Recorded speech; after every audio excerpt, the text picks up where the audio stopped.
أوامر خاصة من الحسن الثاني حيث استعمل الفوسفور والنابالم، يعني القنابل المحرمة دوليا. أول مرة تعرفهم المنطقة الصحراوية عرفتهم في أم قريقة. والطائرة تخبط فوقنا، تيجي البارود هون عنا وجي هون عنا وجي هون عنا وجي هون. ولدينا معلومات عن مقابر فيها مدفونين حوالي 60 شخص من أطفال ونساء دفنوا أحياء في بداية الغزو.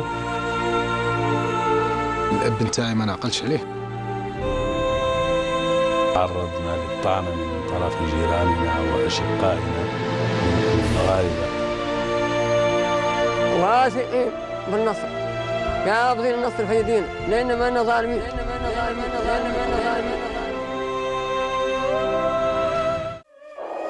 La terre sahraoui a été abreuvée de leur sang, versé lors d'une guerre qui dura 16 ans. Un sang qui fut le prix à payer pour libérer une partie du territoire souillé par ses colonisateurs. L'Espagne en fut chassée, le Maroc prit sa place. Là gisent les martyrs de Sariyat al-Hamra et Wad al-Dahab, dont les ossements parsèment la voie pour les nouvelles générations.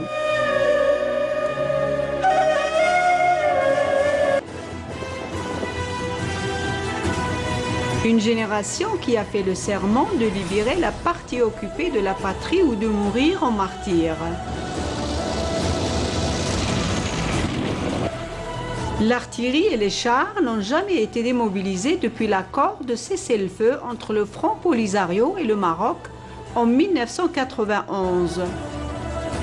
Ici, les manœuvres militaires sont quasi quotidiennes pour faire face à toute éventualité.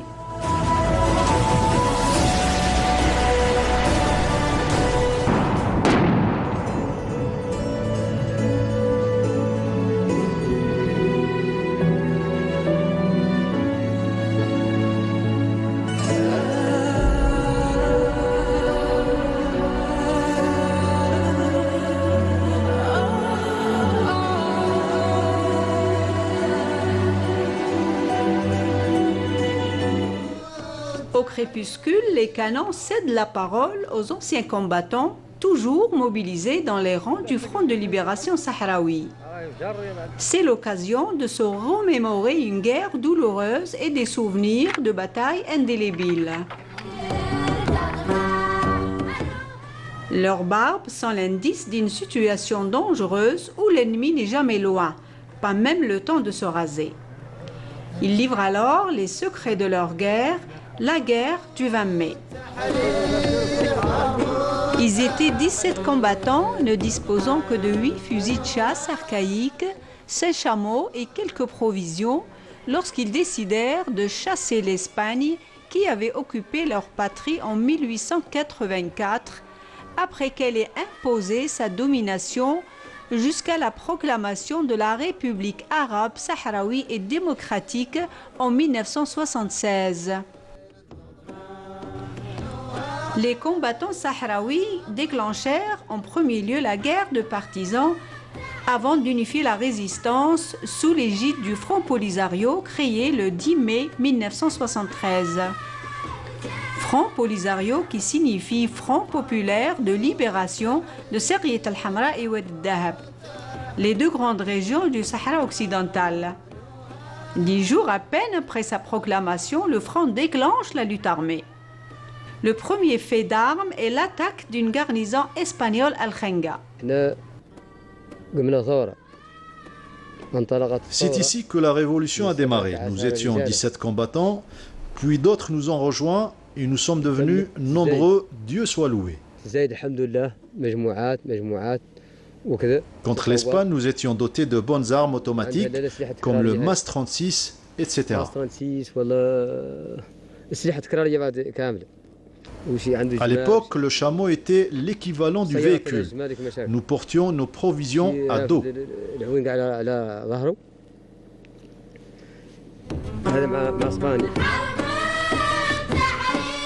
La première balle fut tirée par le fusil d'Al-Ghazouani le 20 mai 1973. Ce combattant ouvrait ainsi toutes grandes les portes de la lutte armée.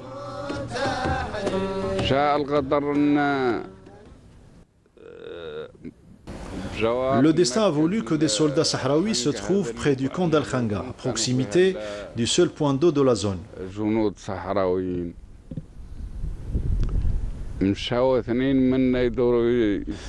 Deux des nôtres repéraient les lieux en prévision d'une attaque. À leur retour, des militaires espagnols les ont rattrapés et capturés.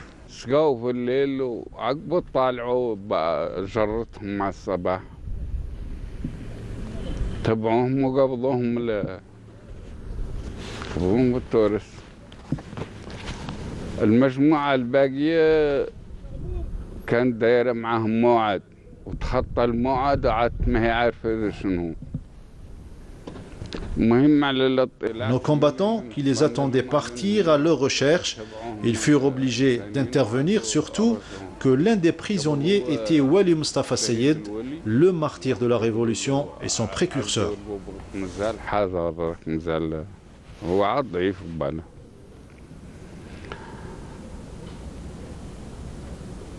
عاد فرضت العملية انها تؤذيك الليلة قبل يدهم للنصارى وانتم عارفين لان الولي هو مفكر الثورة ولولا من العام ديك الساعة المنتخب في المؤتمر الأول. Son compagnon d'armes, le martyr, Wali Mustafa Seyid, le père de la Révolution et le premier secrétaire général du Front Polisario, a été happé par la Révolution dès sa prime jeunesse. Il s'insurgeait contre le regard colonial sur ses compatriotes. L'argument rabâché par le colonisateur était que ce peuple ne peut pas être autonome. Toutes les raisons sont invoquées. Il n'est pas civilisé et cultivé. Il manque de moyens ou ne sait pas s'en servir. Le martyr El-Wali, Dieu et son âme, avec une vue précise et globale des choses, et il était insaisissable dans ses déplacements. Il pouvait surgir là où on l'attendait le moins. La première opération militaire du front fut le sabotage le 20 octobre 1974 de la ligne de transport du phosphate qui s'étend sur 110 km de la mine de Bokra à la ville de Blaya, au profit de l'Espagne. L'action stimula les citoyens sahraouis qui manifestèrent dans toutes les régions pour exiger le départ de l'Espagne.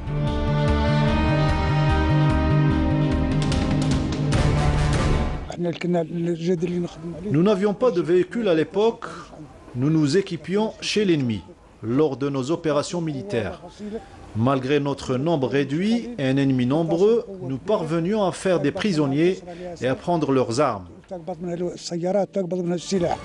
Sous les pressions conjuguées de la guérilla du Polisario, des manifestations de la rue et des résolutions de l'ONU, l'Espagne décide alors de se retirer de la région et de mettre fin à sa colonisation.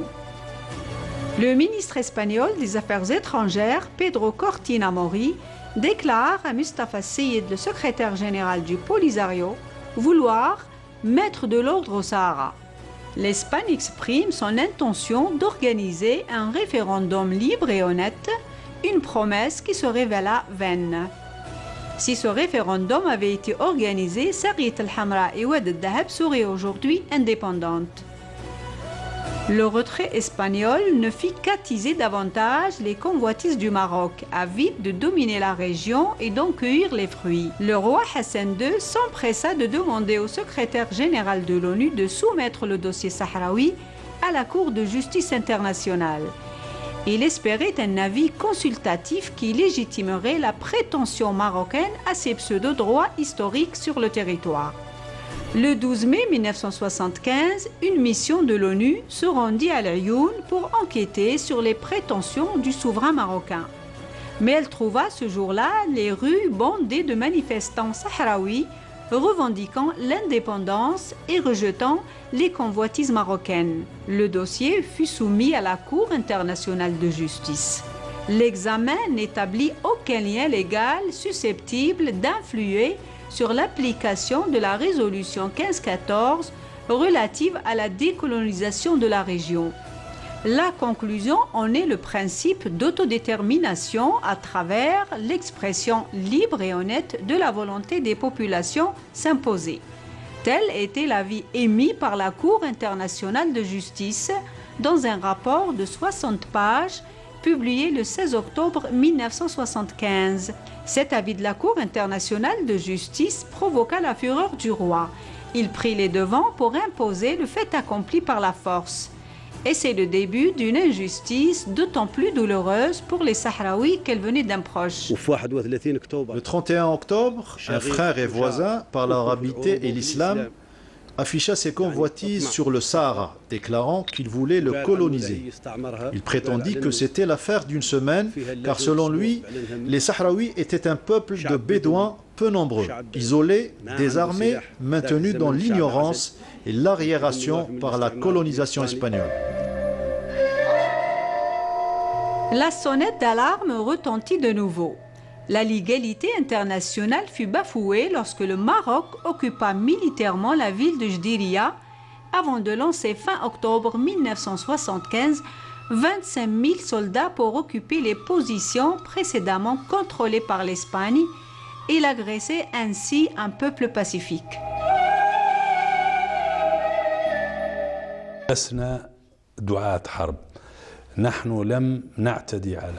Nous ne sommes pas des partisans de la guerre. Nous n'avons agressé personne. Nous étions dans notre pays, nos maisons et parmi notre peuple, lorsque nos voisins nous ont agressés.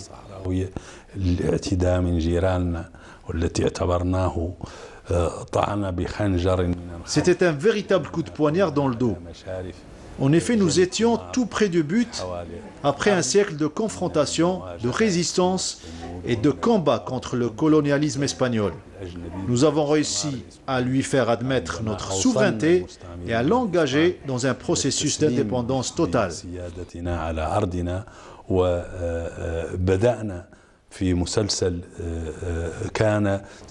Et c'est là que nos voisins et frères marocains nous poignardent dans le dos.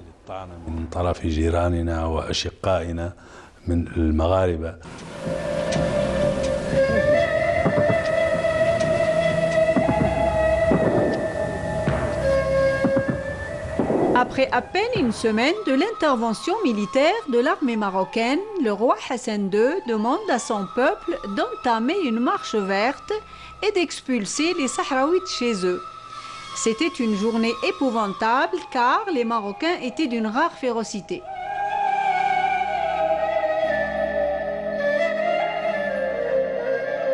Le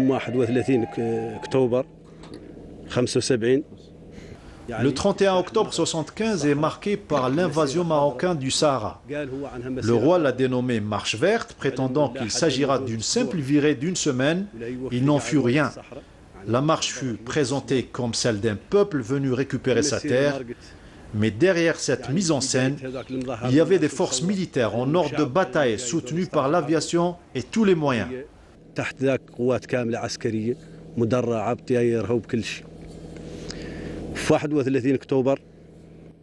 Le 31 octobre 1975, le roi prononça son fameux discours. Si vous voyez vos frères espagnols partager avec eux, quant aux autres, il visait là les Sahraouis, notre glorieuse armée s'en chargera.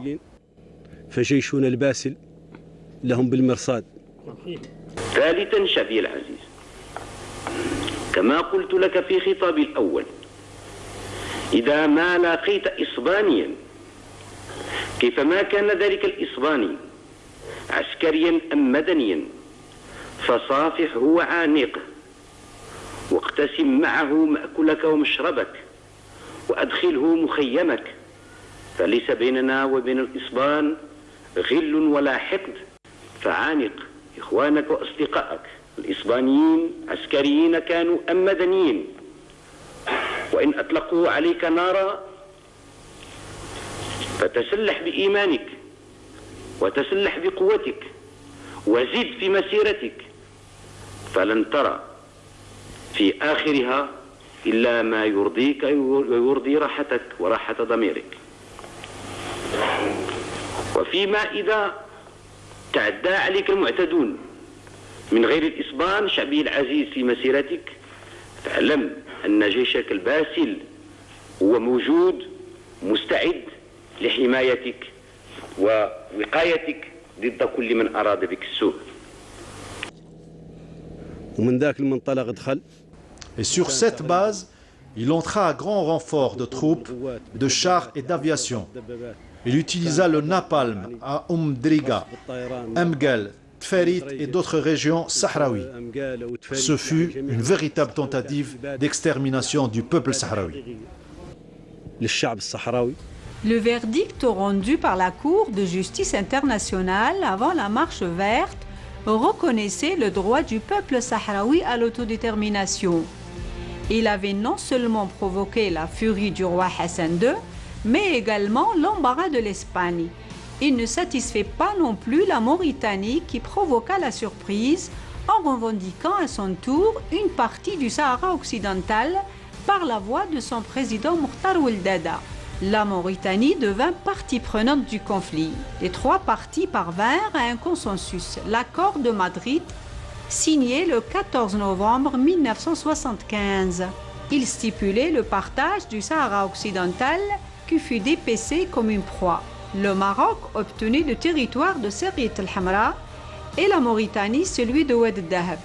Quant à l'Espagne, elle fut gratifiée de 35% des droits d'exploitation des mines de phosphate de Boukrar, le maintien de sa flotte de pêche en eau territoriale sahraoui et de 2 bases militaires face aux îles Canaries.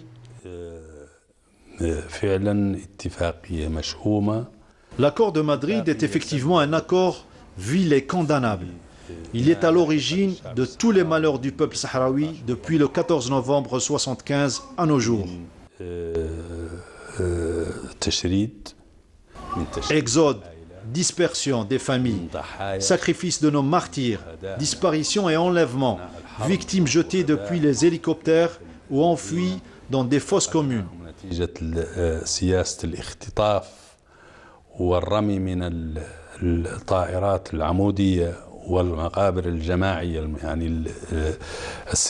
La politique menée par le royaume marocain était une véritable tentative de génocide.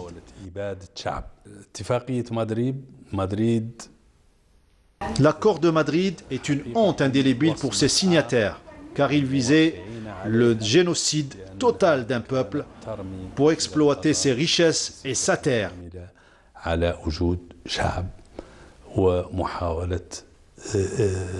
بعد القضاء عليه استغلال ثرواته واستغلال أرضه.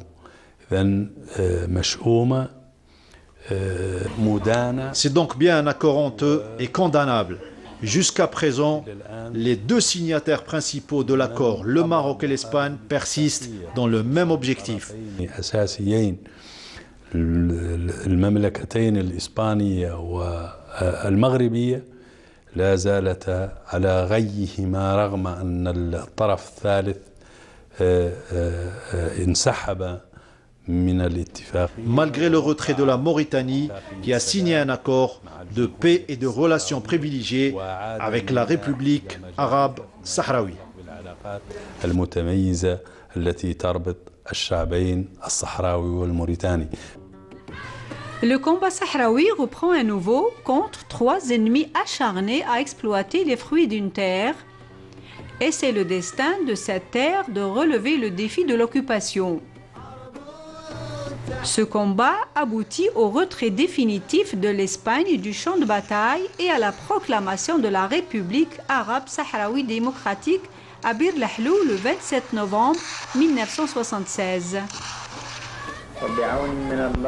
Avec l'aide de Dieu, conformément à la volonté du peuple sahraoui et par fidélité à nos glorieux martyrs, en hommage suprême au sacrifice de notre peuple, nous hissons aujourd'hui sur cette terre pure de Seriet el-Hamra et Oued el-Dahab le drapeau de la République arabe sahraoui démocratique.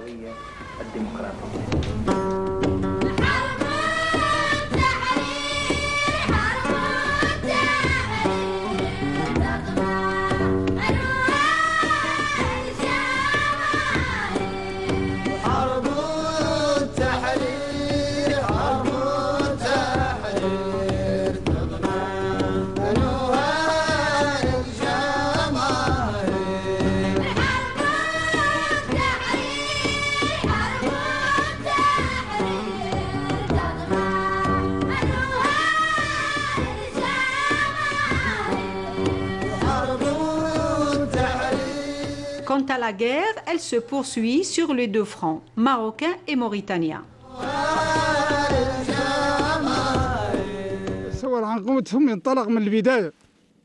Malgré la force et la cruauté des Marocains et des Espagnols, les combattants sahraouis leur ont fait face avec détermination.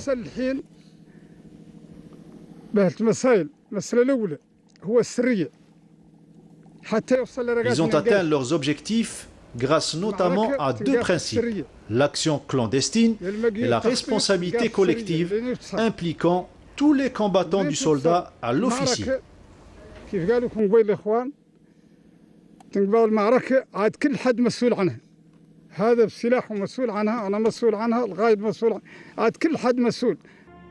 Suite aux pressions internes et au changement de régime, la Mauritanie est contrainte en 1977 à se retirer des territoires qu'elle occupait et à les remettre au Polisario. Elle ira même jusqu'à reconnaître la République arabe sahraoui démocratique en 1984. Mais la joie des Sahraouis consécutive à ce succès est de courte durée, car le Maroc saisit l'occasion pour occuper et annexer les territoires rétrocédés par la Mauritanie. Ainsi, tout le territoire de Serrit al-Hamra et Oued al-Dahab tombait sous la domination totale de la couronne marocaine. L'armée sahraoui lance l'opération de Bouiret dans le sud marocain en 1979. Elle engagea un grand nombre de combattants sahraouis, dont certains sont morts en martyrs.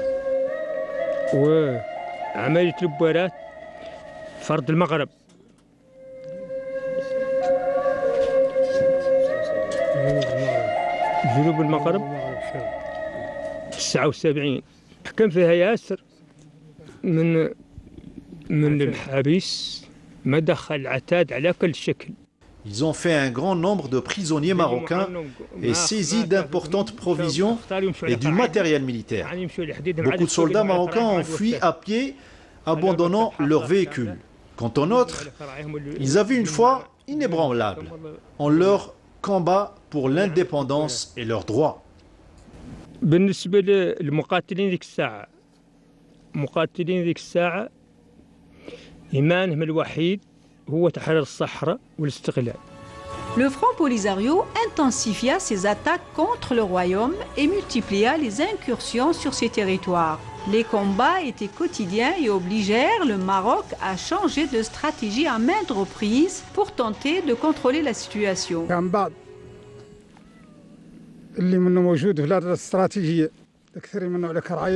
Malgré des effectifs réduits, nos combattants se sont déployés sur l'ensemble du territoire.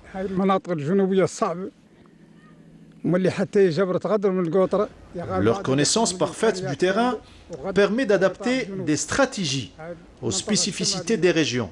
Par exemple, celle qui était appliquée dans le sud au relief plat différait de celle du nord. زايد معرفة الأرض زايد تعامل مع الأرض كيف قالوا لكم قبيل الضوء عيا ما يقضي وقت الظلمة وقت الغمر قايلة وقت بكري وقت الفجر. Les plans marocains de domination se succédaient mais se heurtaient à chaque fois au lion du Sahara, le martyr Weli Mustafa Seyid et à ses hommes. Une carte secrète d'armée de l'invasion marocaine. Il était utilisé par, surtout il y en a des sortes comme ça, et utilisable par les colonels, chefs des bataillons de l'invasion militaire. Les traits rouges, ce qu'on a pensé, c'est les routes principales que le Marocain veut d'occuper. Ça veut dire occuper parce que les défaites subies par les forces royales marocaines le conduisirent à une nouvelle étape, l'édification des murs de sable. Ces barrières racistes divisèrent le Sahara occidental en deux parties. Elles permirent l'annexion au territoire marocain des villes d'El Ayoun, Smara et Boujdour. Ce territoire devient zone d'occupation prioritaire car il est considéré comme le triangle utile en raison de ses richesses. En effet, ces villes disposent d'un quart des réserves mondiales de phosphate, en plus des mines et de cuivre. Quant à la façade maritime, c'est l'une des plus riches au monde en poissons. Le mur était un complot franco-israélo-marocain. Les Marocains l'ont édifié pour en faire une enceinte de protection de leur armée. Mais nos combattants, habiles et entraînés, l'ont franchi pour mener plusieurs grandes opérations militaires. Cela a obligé les Marocains à demander des négociations avec les Sahraouis pour un cessez-le-feu. La construction d'un mur de sable de 2200 km a bénéficié du soutien de plusieurs États. Entamés en 1980, les travaux ont duré 7 années pleines. 7 années suffirent à briser et à disperser des familles sahraouies. Le mur a isolé certaines d'entre elles à l'est, les réduisant à l'état de réfugiés, tandis que d'autres se retrouvèrent piégés sous la botte de l'occupation. Cette politique marocaine visait à anéantir l'unité nationale sahraoui. Ils l'ont édifié le premier mur, mais sans résultat. Ils ont bâti le second avec l'objectif de détourner les regards du peuple marocain. Et enfin, les quatrième et cinquième murs pour cacher au peuple marocain les pertes de l'armée marocaine.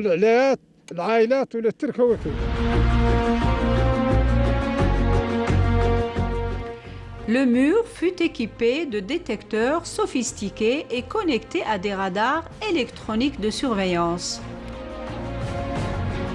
Posés sous le sol, ils peuvent distinguer les mouvements de l'homme de ceux d'une machine et les repérer à une distance de 60 km. Derrière le mur se trouvent des batteries d'artillerie lourde de longue portée, des réseaux de barbelés et des champs de mines.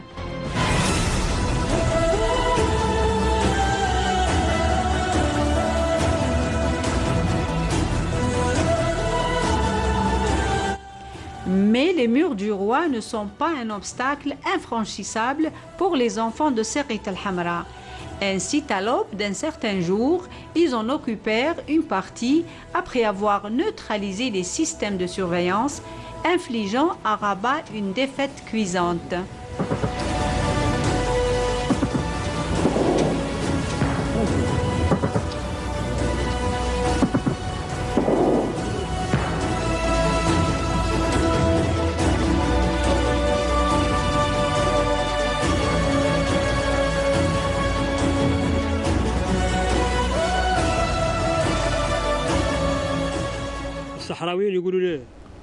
Les combattants sahraouis ont développé une technique appelée l'amiya, consistant à fondre sur l'ennemi avec un effet de surprise totale au moment où il s'attendait le moins. La dette marocaine et les dépenses d'une guerre perdue s'élevaient de jour en jour, finissant par atteindre $1 million américains en un seul jour. Après 16 longues années, la guerre cessa avec l'acceptation par les deux belligérants d'un plan de paix et des résolutions du conflit proposées en 1990 par l'ONU et l'ex-OUA, Organisation de l'Unité africaine.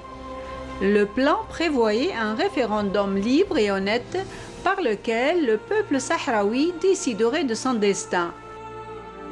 Le Conseil de sécurité s'empresse d'envoyer une mission onusienne, la MINURSO, la mission internationale des Nations Unies pour un référendum pour le Sahara occidental. Sa mission était de contrôler le cessez-le-feu conclu en 1991 sur la base de l'organisation d'un référendum en février de l'année suivante. Depuis, Rabat ne cesse de bloquer la solution du conflit qui reste dans le fond un problème de décolonisation. Les prisonniers sahraouis ont été maintenus en détention.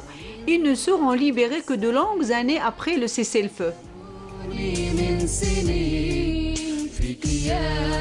Lors de leur capture sur les champs de bataille, c'étaient de jeunes gens. Ils ne reviendront chez eux qu'à un âge avancé. Ils découvrent un monde qui avait bien changé. Certains ne reconnurent même pas leurs enfants. وطني يا نور العين سوف أمضي في نضالي رغم كيد الغاصبين.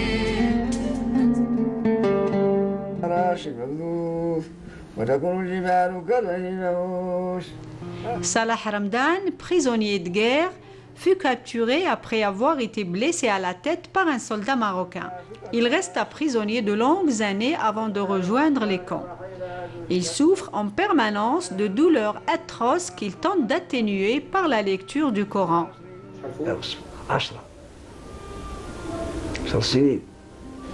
10 ans, 10 longues années. دخلنا معركة، دخلنا واحد إغارة الفجر صونات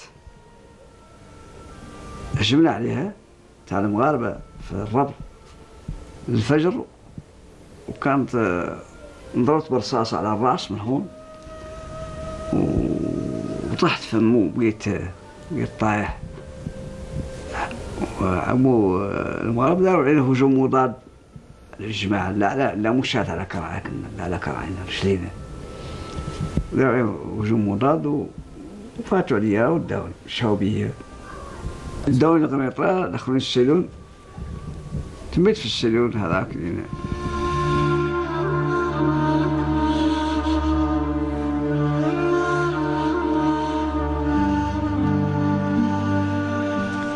Si certains prisonniers ont eu la chance de revenir, des centaines d'autres ont disparu. Personne ne sait ce qu'ils sont devenus.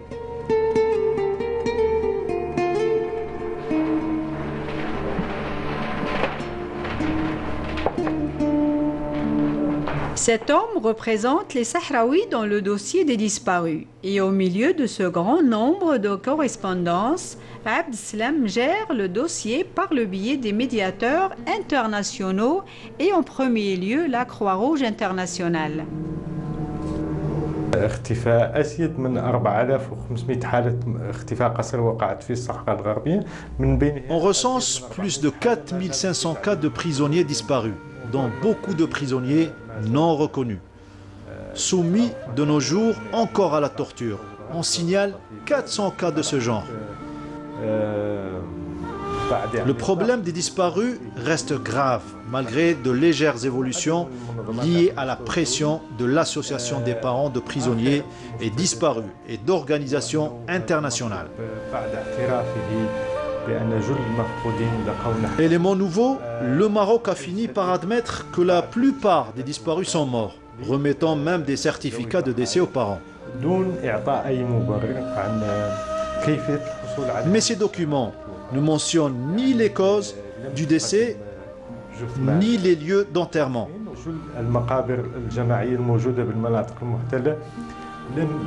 Il est ainsi impossible d'exhumer les corps ou de procéder à l'identification des victimes.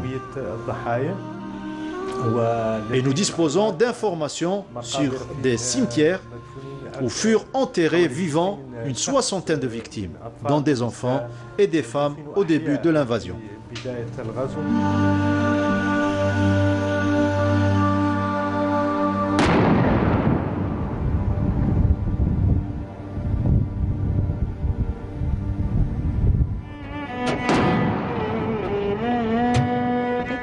Une part importante des territoires libérés par les Sahraouis sont parmi les plus minés au monde. Une dizaine de millions de mines y ont été semées par le Maroc pour achever les victimes innocentes, rescapées des geôles marocaines ou épargnées par l'amertume de l'exil. Récemment encore, 2 journalistes, un Brésilien et un Chilien en mission dans la région, ont échappé de justesse à une mine qui a détruit leur véhicule, mais leur chauffeur est handicapé à vie. Nous avons recensé près de 1500 victimes. Il s'agit bien sûr uniquement des rescapés. Il reste à recenser les victimes décédées. Le nombre réel des victimes au Sahara occidental, Dieu seul le sait. On évalue à 7 millions le nombre de mines le long de ce mur de 1720 km. Et comme vous le savez, les Sahraouis sont des Bédouins et des nomades. Et lorsqu'ils vont vers les territoires libérés, ils affrontent une machine automatique qui sème la mort, à savoir le mur. L'invasion marocaine a détruit des familles entières et fait des orphelins. Elle a poussé plus de 273 000 Sahraouis dans la situation de réfugiés, cherchant chaque jour des moyens de subsistance dans des comptes fortune.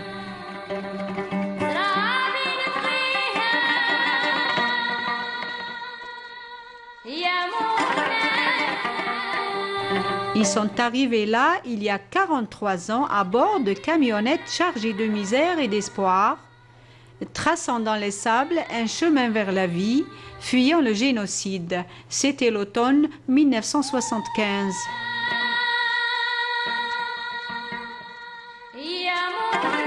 Un génocide annoncé le jour de la Marche verte, lorsque l'aviation du royaume a bombardé la région et ses habitants au napalm et au phosphore dont l'usage est banni par la communauté internationale.